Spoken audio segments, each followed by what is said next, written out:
Good morning. I'd like to call the meeting to order for Tuesday, 14 December 2021 at 7:30 a.m. I'm going to confirm the member access as a preliminary matter that I'm Robert Holland, the Shrewsbury Electric and Cable Operations SELCO Commission Chair. Please permit me to confirm that all members and persons anticipated in the agenda are present and can hear me. Members, when I call your name, please respond in the affirmative. Tony Trippi. Here.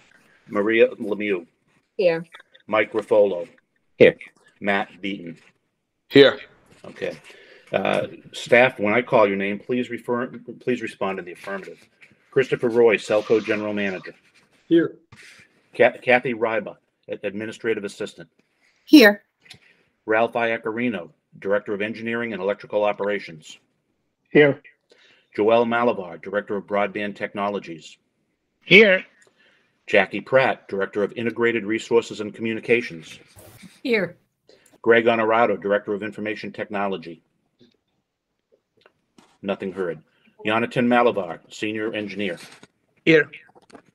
Patrick Collins, Integrated Resources Analyst. Here. Tracy Schultz, Human Resources Coordinator. Here. Jim Zacco, Director of Finance and Administration. Here. Scott Stark, Line Supervisor. Here. Megadeep Sarapali, Field Engineer. Here. Aaron Lacure, Broadband Technical System and Support Manager. Here. Okay. Billy Yovan, Head End Supervisor. Here. And Rick Macasian, pronouncing that correctly, my Marketing Coordinator. Rick, can you correct me on that? Maxian. Maxian. Okay, got it. Thank you. Good morning. This open meeting of the SELCO Commission is being conducted remotely, consistent with Senate Bill 2475, signed into law by Governor Baker on June 16th, 2021. Suspending certain provisions of the open meeting law, General Law, Chapter 30A, Para 18, this meeting of the SELCO Commission will be conducted via remote participation to the greatest extent possible. The order allows public bodies to meet entirely remotely so long as reasonable public access is afforded so that the public can follow along with the deliberations of the meeting. For this meeting, the SELCO Commission is convened by Google Meet as posted on the town's website, identifying how the public may join. Please be sure to press *6 to mute your device if you're on a phone. The meeting will not feature public comment. Finally, each vote taken in this meeting will be conducted by roll call. And so I don't forget at the end, I'd like to thank Mark Serra and the SMC folks for their video support. And with that, we will continue on with the open session. We will also have an executive session today. But with the open session, item 1 has been completed, call to order. 2, we review and consider approval of the bill schedules and warrants. I'd ask that each of the I'll do a roll of each of the commissioners to verify if you have any questions on the warrant. Starting with Mr. Tony Trippi. Any questions? No, I don't have any questions on it. Okay, Maria Lemieux. Just a couple. Looks like there was some education expenses for employees. One was kind of significant on the first page.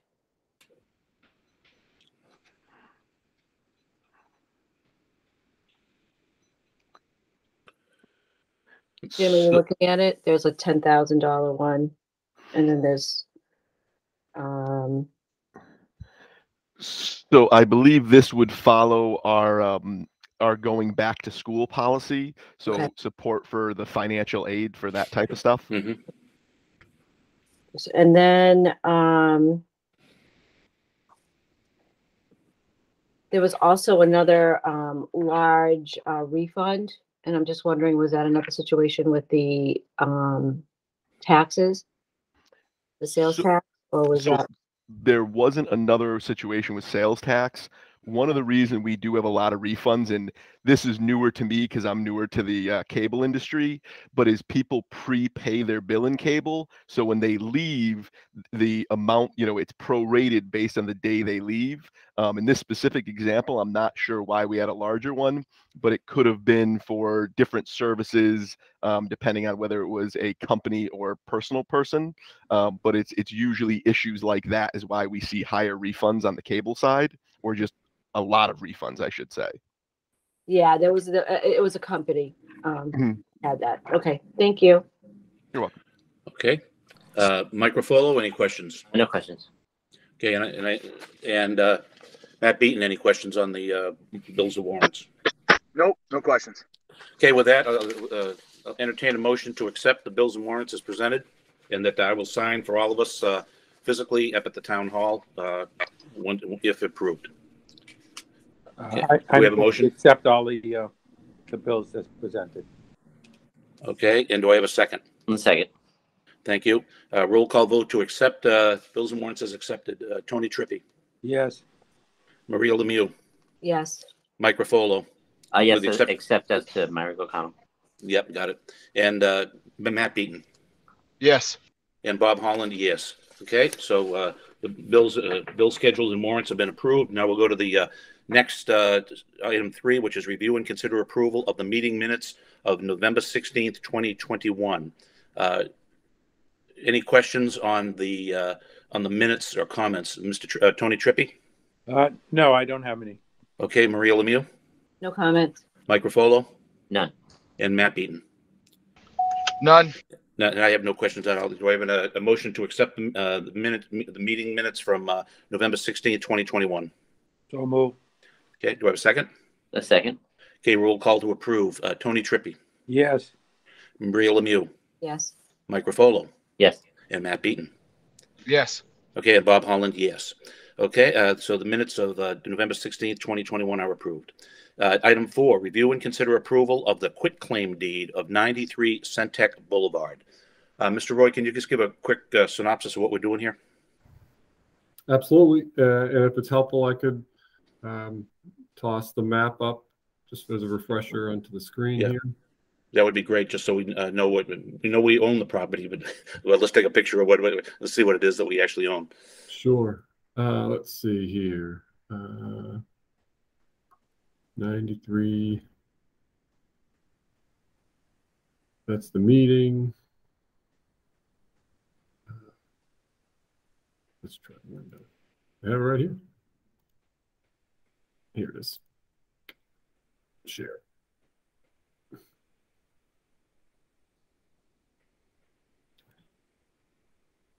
All right, if everyone could see that, I think if it's big enough, I could zoom. Not big enough, I can zoom in here. So 93 Centec, just as a quick reminder, refresher, it's at the very edge of town, adjacent to Grafton, between Centec Boulevard and Green Street. And so what we're looking to do here is to basically accept essentially we call it a donation from the WBDC to basically acquire this property for our use. And so this is, if for folks that may not recall, we had Article 38 on the May town meeting agenda, which was approved. And so the last step to actually accept and and acquire the property and sign the deed is a formal commission vote. And so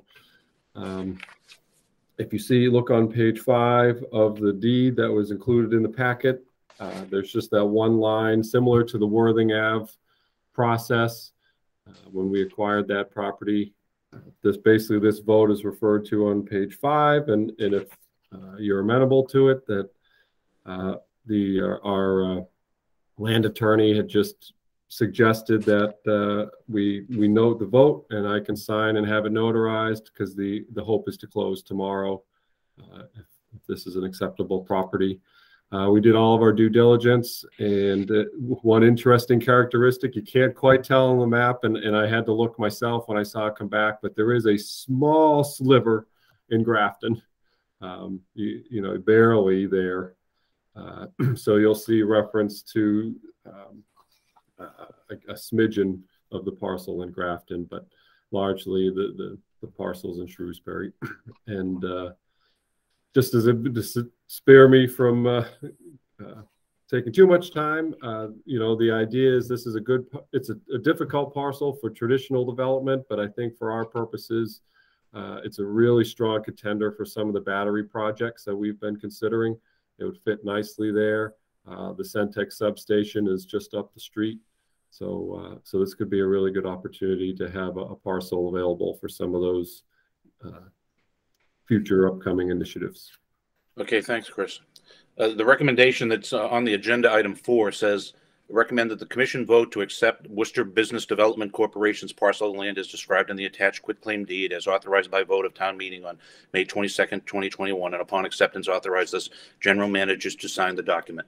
I'll do a roll of the commissioners to see if anybody has any questions. Tony Trippi? No, I do not. Maria Lemieux? No questions. Mike Ruffolo? My only question is, since, forgive me, we did some environmental testing, does anyone recall where we landed on environmental on it, or was that part of this due diligence process? Yeah, Mr. Roy? Yes, sir. We did. Geez, the name escapes me now. We did do solicit a firm, and they did an environmental test. Not a full. We didn't dig up the property and whatnot, but we just we did the title search. We did a site walk and just looked at the history of the parcel in general, which is the original parcel was much larger. Nothing came back to indicate there were any type of environmental concerns. Okay, great. Thank you. Thank you both. Okay, and Matt Beaton, any questions? No fun going after Michael. He stole my question. Okay, great. With that, Thank you. can I have a motion to accept the action, the recommendation as previously stated, that we would approve this and have the general manager sign the document? So moved. Okay, do I have a second? Second. Okay, roll call to approve. Tony Trippi? Yes. Maria Lemieux? Yes. Mike Ruffolo? Yes. And then Matt Beaton? Yes. Bob Holland, yes. Okay. All right, I will stop. And so that's approved.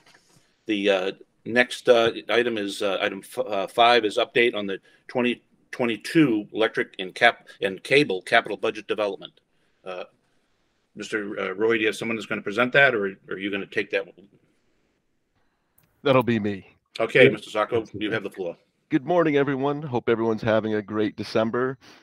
This month, instead of providing financials and the budget update, I asked Chris if we could have kind of just a special presentation, more of a discussion, but just to kind of add some transparency into what goes on, and a little bit of explanation of utility industry, because it is really a different industry than even myself wasn't used to before I came in. And there definitely are some mindset shifts with that. You know, the utility industry, it's a little bit different from the, we offer a service, and when everything is going right, it's like we do nothing at all, right? And our service is extremely important to people. It is an essential service, and customers feel as though it's almost a right now. It's now a constitutional right to have electricity, to have internet service, to have all of your stuff working. So just every time to time, it's good to kind of have the conversations and just show you guys kind of what it is we do on a daily basis, just so you kind of have an understanding. And today I'm going to kind of hit 3 topics. The first is just going to be like the financial presentation. The second, I'm just going to go over some budget stuff and updates. And the third, just talk about our systems we have. So getting into that, Chris had asked me last week, he's like, so are we going to present a financial presentation next week? Because I told him, the budget's not going to be ready, and explained why. And I was like, Chris, let's take a step back on that. So far in the past 7 months, I've shown a bunch of different kind of reports and stuff. And one of the things I want to do is kind of propose and get kind of an agreement to understand what's, beneficial to the commission, what's beneficial to the public, to kind of have stuff so we're doing an apples to apples comparison. So this isn't an official vote type thing, but I did come up with just in my head kind of, what we could, kind of have a schedule or some sort of plan, if you will, for things so everybody understands, hey, this is what to expect, or this is what we're going to do. And some of the reasons for this is this month I would have been presenting just October income statement, where last month I presented, I think it was 3 financial results. you're not seeing apples to apples when I do that. So, you know, I believe Marie is the only one on the commission with accounting experience. For everybody else, it's not their normal industry, you know, what they're you know, a master of. So I don't want to confuse people. So one of my proposals is just going forward to kind of present a quarterly package 4 times a year. This package will consist of an income statement. It'll include a balance sheet, and it'll include a cash flow statement. With this, it also, you know, I think it was Tony in my first meeting asked me, you know, how do we get the budget numbers, you know, closer to the actuals? Well, there's a lot of little, you know, issues with budgets when you're going through them. They're much more of an art than a science due to a lot of the forecasting. So take an example like vehicle repair. We might know, and these are completely made up numbers just for this example, but we might know that, you know, based on trends and averages, we have about $36,000 a year in vehicle repairs. And this isn't talking maintenance, you know, stuff like that, just pure repairs. Well, from a budgeting perspective, it's difficult to say, oh, you know, truck number 9 is going to break down in March, put this much to March. So what ends up happening in those situations is you take that 36,000, you spread it over the 12 months, and it becomes $3,000 a month. When we're looking at the numbers over a monthly period, if, you know, the first 2 months of the year, we don't have any expenses in vehicle repairs, you're seeing major discrepancies in the plan to the budget. Looking at this at a quarterly basis kind of smooths those numbers and gives a little bit more of a realistic example. It also makes sure all the stuff that I'm presenting to everybody is apples to apples. You're not looking and getting 1 month randomly, you know, certain reports, and another month you're getting different reports, but you're seeing the same type of information, you know, through and through. So what I'm kind of proposing right now is that we'd have those 4 months, and then the other 2 months you get financial presentations guaranteed would be the budget presentation and our audit presentation. With this, we'd have 4 open months, and with those months, we'd either, you know, have them open to where if we have to bump something because of a timing issue or delays, we could provide, you know, different types of presentations as they become available. Maybe there's something interesting in the numbers, you know, or just something, hey, we're doing something unique with bonding and we wanted to show everybody.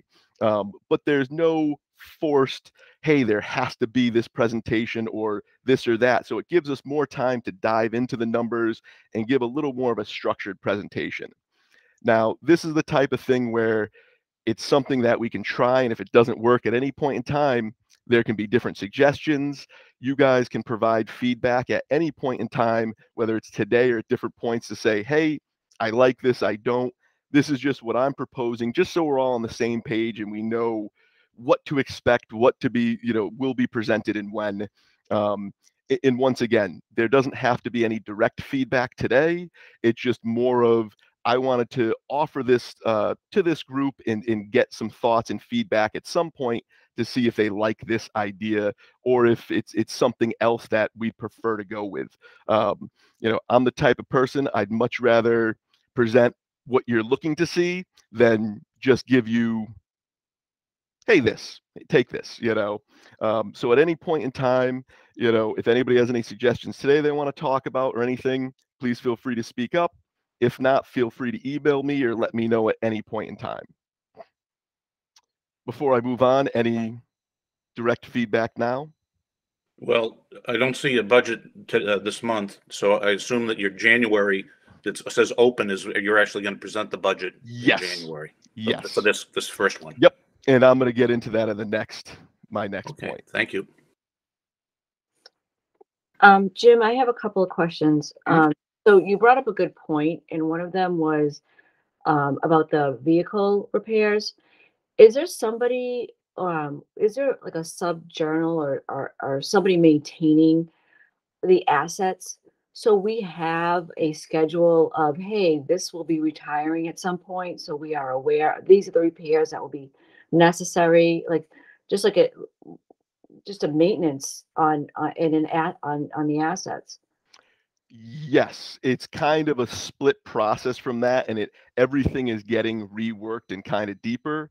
But from a asset management perspective, yes, we do have people that look into those things, know when there's maintenance of vehicles, when those type of things are coming up. From a accounting asset management perspective, we do have, things like vehicles marked as specific assets that, do get retired. Things like poles would be more of a grouped asset comparatively. So we don't have every pole in the field its own individual asset, but more overall. And when those get retired, it would just be, brought into accounting, or accounting would learn about it and then be able to retire it. But we do have processes in place to manage the what I'll call one item assets, the major assets. So there should be support for your line item repairs then. Yes. But from a repair perspective, it's not as easy as it is from a maintenance perspective. I know, I get that, like, but there should be some way of knowing, hey, that we've had this vehicle for so long, like, we know that we're probably going to have some major repairs coming up, or, I mean, some things are unpredictable, but there has to be some way to support that line item for you when you're doing your budgeting.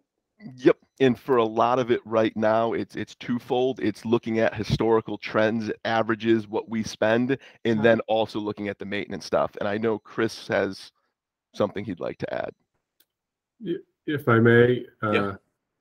So I think that, just to add to Jim's answer, because I would, I mean, I can't help myself with some of the operational background. Jim's answer, that's true with the accounting side. One of the things I'm looking at is, and again, this somewhat dovetails in with our other agenda item, but just in general, some of our staffing levels. We've talked in the past where our engineering levels are much lower than, I would say, an industry of our size. We also have two utilities. We have cable and electric, which generates really, in many ways, double the fleet size of some of the other comparisons you might use as just an electric. So,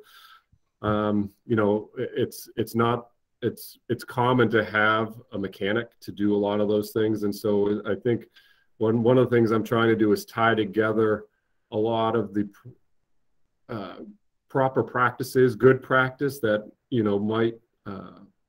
might lend itself to better accounting practice, if that makes any sense. So if we have a mechanic that's managing our fleet asset, which is easily, with bucket trucks, millions of dollars. Right now, it's a side task that perhaps, our line supervisor might do and say, oh, you haven't got the oil changed in a while. Not to suggest he's doing, but he has 15,000 other tasks. So, managing oil changes and transmission repairs, those are the things I'm trying to evaluate over time to see if, the lack of a mechanic, for instance, is adding some kind of impacts that we don't want to have with those types of questions. It's there. We do that, and we have outside garages that we work with, but I think fleet maintenance and adding longevity to our fleet in some of that, I don't have an actual economic cost benefit analysis, but those are some of the things that I've witnessed that having a mechanic helps to prolong that type of equipment. That sounds like a good idea. I also have just one more question about when you give presentations. I totally agree. Okay, quarterly presentations are great. The only time I think that we would need something additional would be those months when we need to make a rate adjustment. So are we going to coordinate probably a income statement presentation along with any rate adjustments? I can make that happen. Okay. That makes sense. It's help for us to make a decision if on rates if we're not seeing the numbers on that month, right? Would you like to see the all three reports, one report specifically? Any? I think if it's not going to be on a quarter, if it's going to come on a month that isn't quarterly, think it's necessary to see all three reports, but I definitely think we need to see an income statement report to see where we are income wise and how that's going to affect the income. Oh, that's perfect. Okay, thank you. Any other feedback before I move on? I I just, have.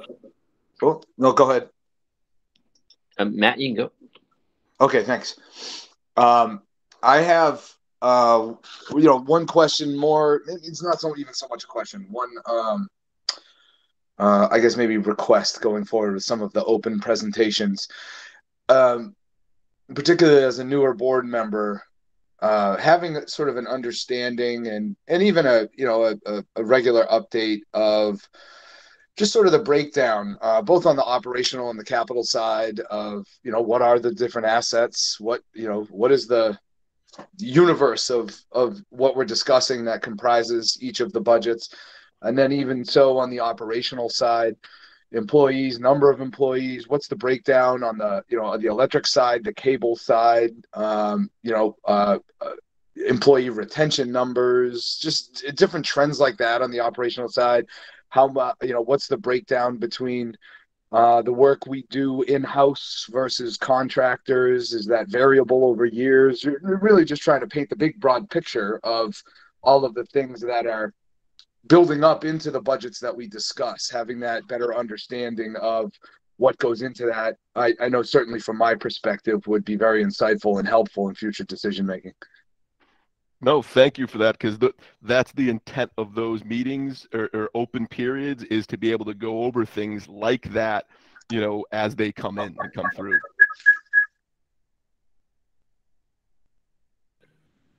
And Okay, Mike had a question. Yeah, my only comment is that I actually do prefer quarterly over the monthly. For SC, I represent a bunch of SEC clients, and it's kind of what I'm used to, and I think it's a better way to go. But that said, when you present the financials, what are you comparing them against? Is it year to date or quarter to quarter from the prior year, or what's your suggestion or expectation on that? So it would be just like I presented last month, where you'll get, here's the quarter numbers, quarter to plan. It'll be, quarter to date and like year to date type, numbers on the one side, quarter to date on another.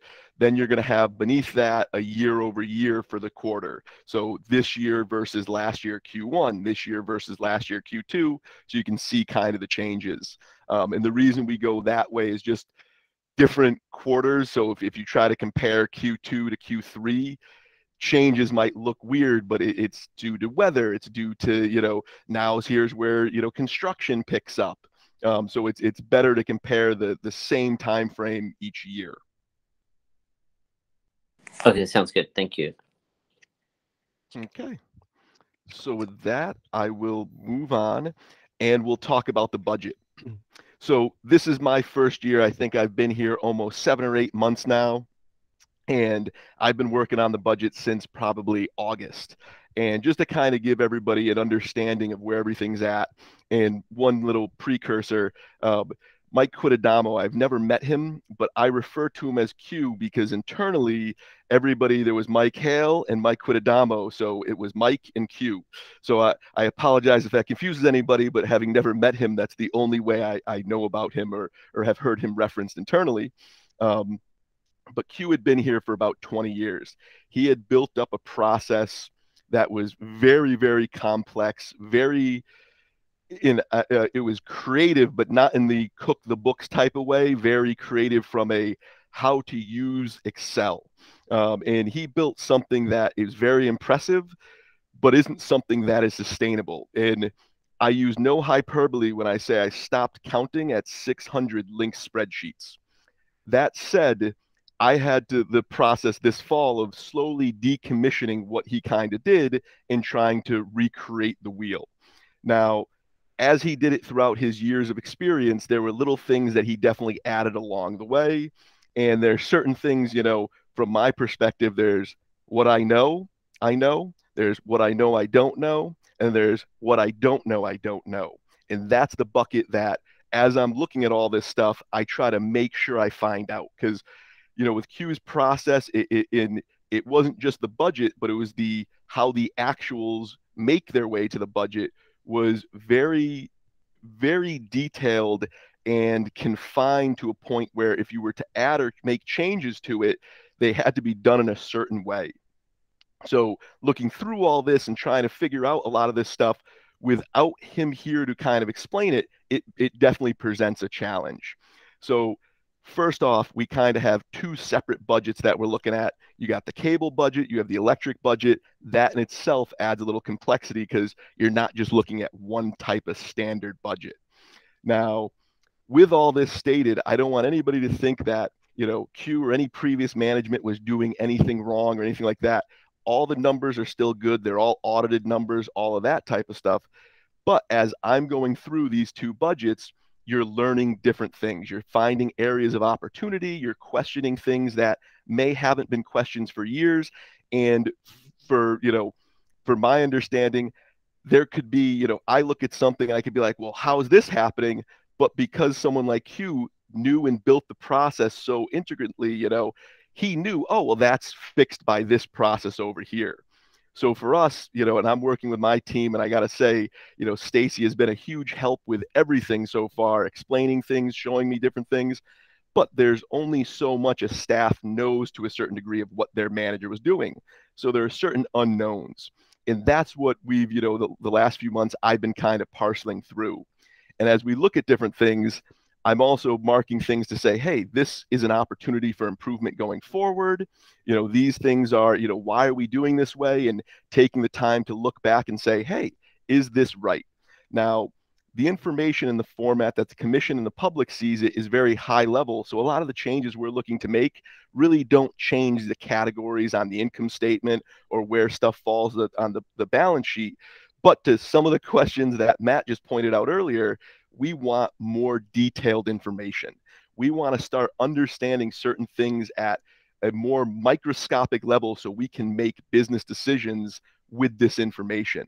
So this is some of what is the challenge for this year. And not to mention, this year is going to be a challenging year regardless. We're already seeing inflation kicking butt out there in the industry. And I can't remember whether it was either Honiton or Ralph was explaining to me just the increased prices they saw in transformers. And I think it was either 3 or 4 times for one vendor for something. And you're going, that's very hard to predict, right? How that's going to increase. We are now competing on raw materials against every other industry out there. So there's definitely going to be some challenges in that regard. We also have some big projects coming up. Last month, Joel's team talked about how we're bringing in kind of an over-the-top solution for IPTV. Well, based on, and I'll say employment hours. So whether that be internal, employees or, external contractors, that employee power is tougher to get now. So if we're able to start, a solution like that earlier in the year compared to later in the year because of different, contractor issues or being able to do different things, that totally changes and affects different numbers and whatnot. So we're going to see a little bit of fluctuation of things we couldn't predict. And then looking at something Q did for years, with forecasting especially, this stuff really is an art. So as you kind of see different things, you start to get the experience to say, look at this, look at that, make sure we're factoring this in. So I've gone back through Q stuff multiple times as I'm looking at things to say, how was he doing it and why? Because it wouldn't benefit me to just ignore everything he did and say, we're only moving forward. And for me, it helped catch a bunch of different things. And, last week I was working on a bunch of revenue stuff and I was going based off rates for our internet that were online. Then all of a sudden I started getting different information out of the systems that my team provided me. And I'm looking at them going, well, we have more rates. So I looked back to one of Q's things and I realized, oh, wow, look at this. There's all these dark fiber rates that I wouldn't have accounted for because in my head, I'm new to this industry. I didn't even think about those type of things, but it was a benefit to be able to look at his stuff. And it is hard to sometimes digest it all because Q didn't like to make a lot of changes. He liked things to stay very similar over the years. But these are some of the challenges we're facing this year. And as we face them, we're figuring out how to, knock them down and making sure we're doing the right thing. So we're not just saying, okay, let's try to get something done the quickest way possible. Let's make sure it makes sense. And then flagging different things for opportunities for change, as well as I've been trying to make this, more of a repeatable process. Being my first year, I wasn't sure what type of information I need from everybody for each area, being a new company, whatnot. I could tell you at my past companies what we needed, but now that I kind of have this understanding, I've also built what do I need in expectations for other people for next year. So, to Maria's point, do we have someone doing, the certain maintenance stuff? Can we bring in that information? That's kind of what I'm starting to say. Well, how do we get some of this information in a better manner, a little more accurate, right? And then we're playing around different issues that we kind of have with our systems, and different stuff like that. And I'll get into it in a little bit. But what we basically, looked at this year a lot was also how we're splitting expenses between the two budgets. Is it the most appropriate way? And, you have a lot of combined costs, like, my salary, my team's salary. We're not just electric. We're not just cable. We're both. Well, what is that split? What is the appropriate split? Were we doing that correctly? But then as you get into other groups, what might be the right split for my group when it's not a direct cost or we're directly working on something might change for someone like customer service. So we're taking through all of these different type of things. We're taking them into account. And I told Chris last week, I go, I'm not comfortable moving forward with a budget yet, and wanted to take a little additional time to make sure we, streamline some of these things and make sure we're putting out the best process that we're comfortable with. With all the outside industry factors, there's already enough challenges. I want to make sure we have those internal ones, set and ready.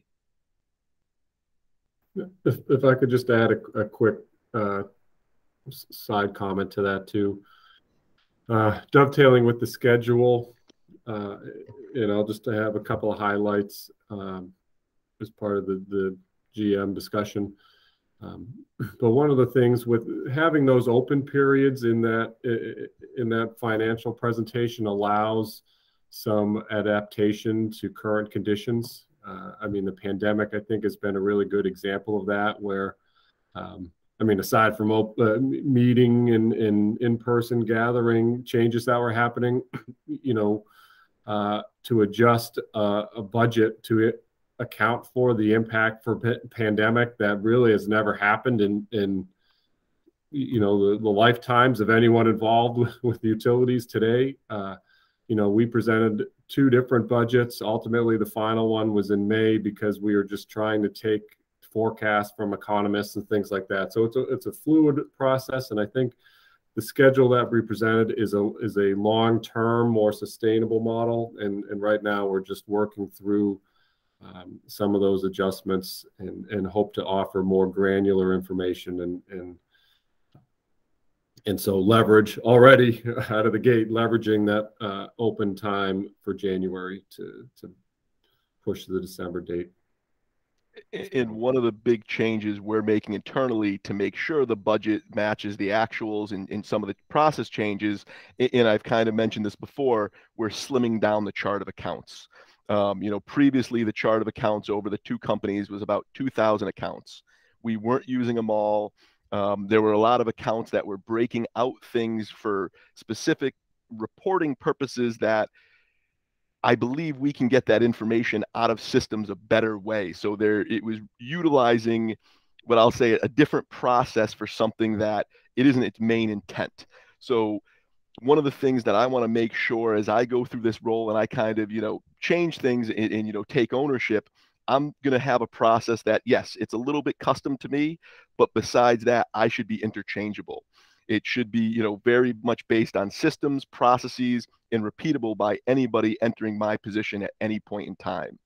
So this way, we're not going through a complete rebuild every time somebody transitions, somebody leaves, to have a little more visibility and ownership from the different folks in my team. So this way they understand what's going on, so they don't feel as though they're kind of stuck in a rock and a hard place. I will say, and this kind of transitions into the next part, but the current systems we have today made it very challenging to change the chart of accounts because the financial software we use today is Munis. Munis is designed as a municipal software, not a utility software. So if you were sitting in town hall and you're doing accounting, Munis is the type of software that allows you to, control and understand your expenses from fire, police, DPW, the library, the cemetery. It brings all those groups together. The additional complexity is not what we need in the utility industry. We have different complexities. And that's where I will transition into the systems conversation of this topic. But before I do that, any questions on the budget, any concerns? Okay.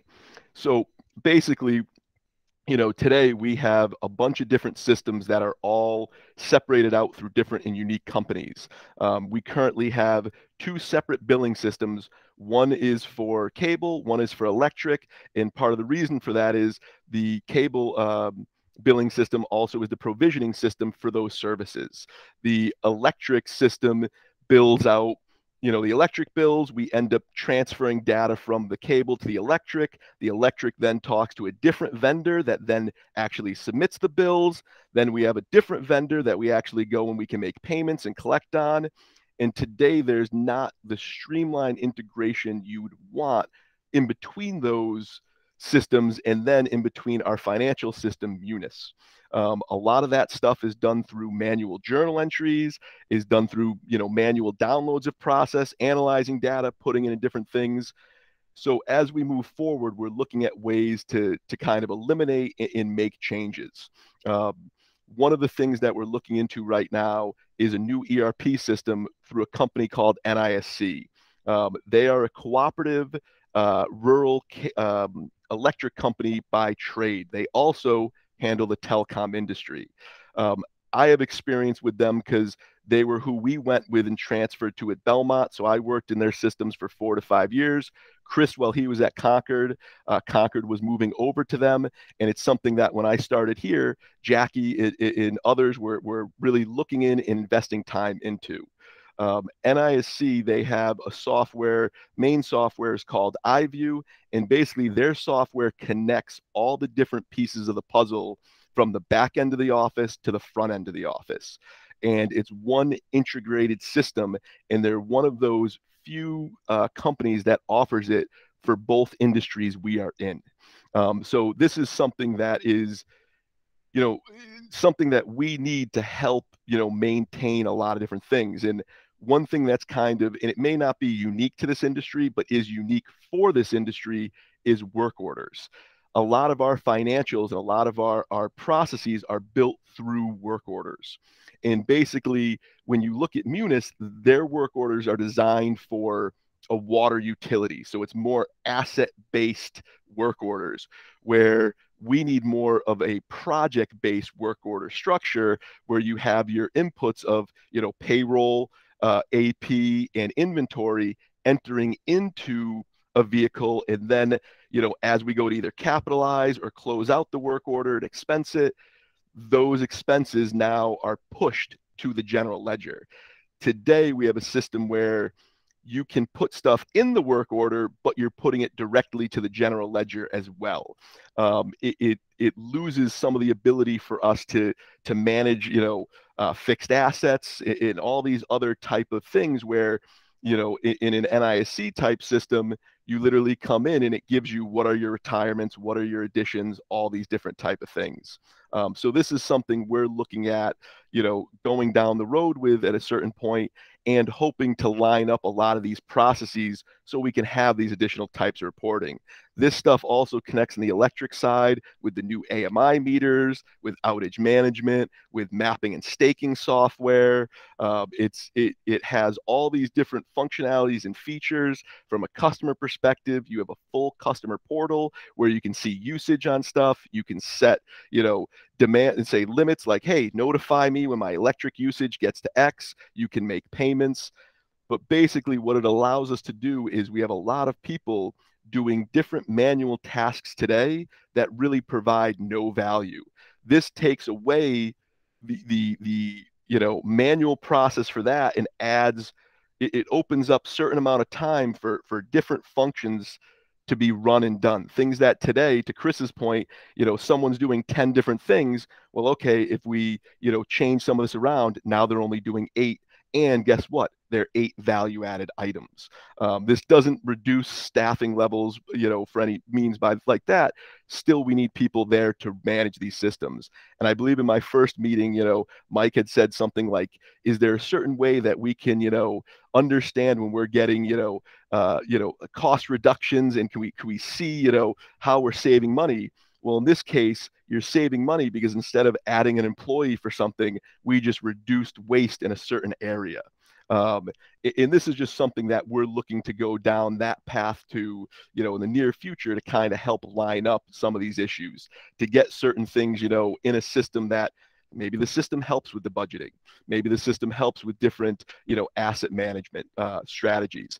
I know with NIC, they have a whole fleet management area that does both sides of the house, where it helps maintain stuff for fixed assets and work orders, but it also helps maintain stuff from a maintenance and scheduling portion. So I just wanted to kind of give you a little bit of insight into, things that we're dealing with and things that we're looking at as possible solutions. And when you look at a company like NISC, they're cooperative. So basically, they're just like us. They're nonprofit. We become a member by joining them. They're not looking to sell us anything, like that. And one of my big things is, to be a successful company, you have to pair yourself with successful vendors. And I worked with NIC for many years. They've proven themselves to me. I've yet to experience another company that has better support structure from that type of perspective. But these are the type of things that we're looking at internally to kind of help, with some of the issues that we face and we see.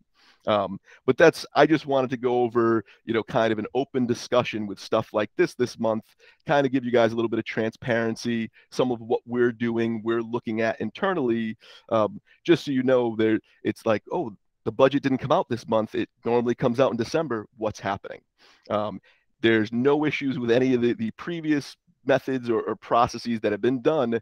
But as a company, we have to make sure for the future, we are much more resilient and adaptable than we've ever been, because that's going to be our expectation going forward. Any questions? Jim, I very much appreciate your efforts there, and efficiency is key, and proper use of resources is key. I know you inherited quite a task and history, and like you said, there's nothing wrong with that. It's just that when one transitions, you'll want to transition someday, and it's very, very important that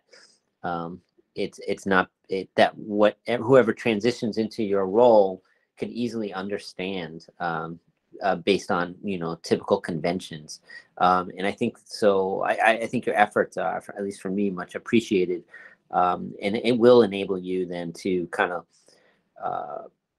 be able to review then your numbers and processes, and then say, oh, okay, this doesn't look to be as efficient cost wise. Maybe we can make a change here or there, which I think is missing in the last effort.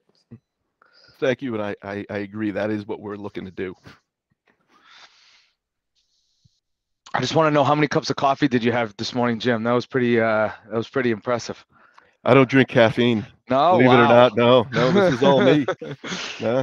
No, that was in all honesty, though, that was really that was a great overview, and I'm personally super excited to hear sort of like the fresh look, the fresh take you're bringing to all this, and it's gonna mean great things, and we'll see the benefits of it in the long run, right, from operational efficiencies. So good stuff. Well, as a long-term board member, I kind of miss seeing Q rubbing the sleep out of his eyes, having camped out in his office for 5 days trying to come up with a budget. But this system may work a little bit better. There's nothing against Q; he did a great job. But it's we're entering the 21st century with technology and stuff, and trying to get it all formatted. So I think it's a great idea. Any other comments? Because otherwise we can move on, I think, to Chris Roy in his overview for the last item on our agenda today, the review of general manager's highlights. Okay, Chris, I'll turn it over to you. All right, thank you. So this month's legislative bits, I just tried to pull out again just some, I think, pertinent topics to some of our policy making and other efforts. I guess in the interest of time, I'll just pull out a couple that I wanted to highlight. The second bullet from ISO New England, harsh weather conditions could pose challenges to England's power system this winter. So obviously something we monitor on an ongoing basis. But the press releases from ISO are saying, yes, we have adequate resources, largely for mild weather conditions. So, that's about as much information as I have, as anyone else has. But again, just something that I try and monitor that dovetails with our power supply costs, our power cost adjustment potential, just those things that are variable based on, the unpredictability of weather. In addition, that just adds, some flavor and context to units like our Centec peaker, the Peabody project, just those resources that, are called to action in times of system stress. So those are the things that, can be influenced by forecasts from ISO about adequacy of system resources. So that's just an article relating to that. And if you Google it, there's other context there. Chris, yes, sir. And Mr. Chairman, if I may, just on this topic. Sure, go ahead. Thank you. Thinking back a couple of years ago when we had that polar vortex winter, that, just the crazy marginal prices that came out and what that did to the whole system in the region. What levers do we have to pull in a situation like that? Are we beholden solely to, what ultimately becomes, the natural gas dynamics and import of a variety of fuels and the fuel shortages that ultimately transpire in moments like that? So great question. So we currently are on track with maintaining the 80% hedge of our portfolio. So 80% of our power supply portfolio is in locked in contracts. So it just our market exposure for polar vortex or other variabilities like that is that 20% open position. So that's what we try and monitor in the short-term basis and cover that, with the seasonal power cost adjustments. So our last forecast, we recommended and the board voted no change to our existing power cost adjustment. So we're hoping and we're optimistic that, that we won't see major, market fluctuations, but you never know. And that's why I just try and stay tuned to some of the news from ISO to see what their forecasting models say. But more concisely, that 80% of our portfolio is hedged and not subject to that price volatility. The other 20% is. Thank you. And just on the what about the other 20%? What are our options in that 20%? Okay. Sorry. So in that 20%, there are not a lot, I guess. That it's 20%. Sometimes it's 18. Sometimes it's 23. But so when I say 20, that's roughly a rough approximation. And that one is our short-term contract. So we really we maintain that cushion just in case we have higher consumption during different parts of the year. So there is a buffer. In my history, we've hedged as much as 90%, not intentionally, just to see certain opportunities. We did that, but it gets close that if we oversubscribe, the risk is that we'd have to sell back into the market at below market rates. But so I guess the best summary I could give is that 20%, there aren't a lot of options. We'd be subject to market because that was the, the day ahead pricing is really the intent behind that strategy. But if we were to consider, we could consider hedging at 90%. But there are other back end risks with that, which is, over procuring energy and trying to sell back excess at lower rates than we procured. I don't know if that answers your question. Yeah, thank you. And then just the other one I was going to highlight real quick is the supply woes creating alarming grid conditions. So this is something dovetailing with the budget, and I believe we may have touched upon this at the last meeting. But our friends in the co-ops, the 900 U.S. co-ops face impossible choices. It sounds dramatic, but that's some of the things we're facing where, lead times for transformers, they used to be 10 to 12 weeks. I think the last PO we signed is 36 weeks, something like that. So that is starting to test our inventory levels and our inventory management system, where if you're running a just-in-time type of model, it's going to be a lot harder than if you have these things in a warehouse on your premises ready to be deployed. So not to suggest we're in the middle. So I think our team has done a good job preparing. And as we kind of touched on last meeting, we've shifted some of our priorities on internal projects where, say, we had reconductoring efforts that involved routine transformer replacements. We may have shifted to some other projects that aren't as intensive on transformers, for instance, so we can keep those in inventory and make sure they're in reserve for some form of blizzard or other system event available. And we've placed those orders and added a bit of a cushion in there to make sure when that order comes in, hopefully in full, that we'll have the resources that we need. And then the other one is, cost, the last sentence of that too, costs have risen 200% over the year.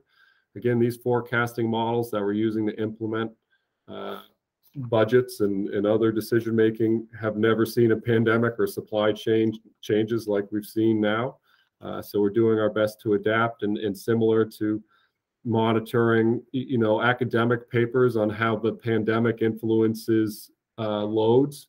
We're also just trying to stay tuned to how the pandemic impacts influence economics and supply chain pricing and lead times. And so that's another one where we're doing our best in our budget creation to incorporate some of these forecasted price increases as we go, which also lends itself to, needing some additional time, as we alluded to in the prior item. So it's not just us. This is, the 900 U.S. co-ops had some FaceTime with the president to go over that. So I think we're trying to monitor that closely. Just in the interest of time, moving on a little bit, with the HR section, we welcomed a couple of new people. We have a new procurement agent, Taryn Maddox. She is, I think, going to help tremendously in our efforts to generate procurement procedures, a standardized procurement process across the organization, monitor and maintain compliance with the changes in procurement laws. So we're really excited to have her on board, and we're getting her up to speed. We successfully hired a engineering technician, Faith Lawless. So she's a week in, so she's still getting warmed up here, but that's another really key hire. So we're really excited to have Faith on board. We have some other recruitments we just summarized there. Happy to speak to anything. And then we know with our next agenda item, we've been meeting with our bargaining folks to talk about some of the adjustments there. And then the last thing, with all these folks running on all cylinders, we're really excited. We're making preparations to have a half day on the 23rd and make sure our operations are fully covered for that day. Well, that goes hand in hand with the town, the selectmen already approving for the town employees that half day. So it's not like SELCO or where the town will be working. One half would be working with, we're in cahoots with them. It's everyone gets the same half day off on. So that's good. Exactly. And last, you can see here, the fiber project is moving forward. We tried to include the chart here with percentages in each of the nodes. We're making active calls to try and encourage folks to shift from the coaxial system to the fiber system wherever possible.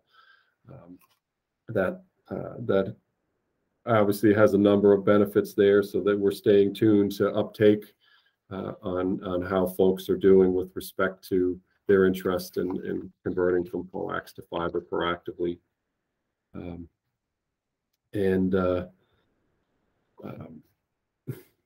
The last one, just, and I'm happy to go back. I'm just wanted to pull out the other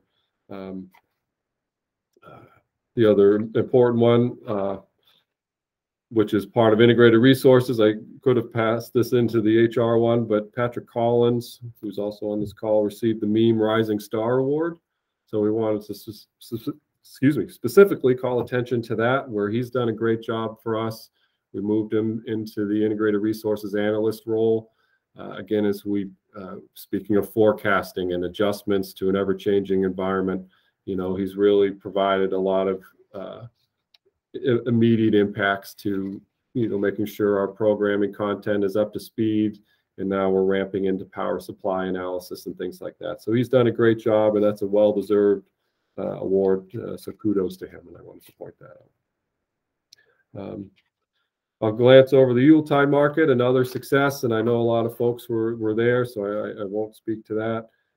Connected Homes, same thing, just as a tangent to Patrick Collins and the Integrated Resources team. Our Connected Homes program, we're again seeing really good success with respect to participation. So we have a lot of folks that have connected devices now. And one thing, a big opportunity for continued growth there is the electric vehicle sector. So we're going to be focusing on that quite a bit. Some IT summaries, again, the usual report on how we're doing there, as well as the internet customers. So I'm certainly happy to go back. I know that was a little bit of a quick overview of the highlights, but well, Chris, you provided a really great handout that provided a lot of insight and bullets of everything else that's accomplished. I think the board members take a look at that, and if they'd had any other questions, they feel free to ask.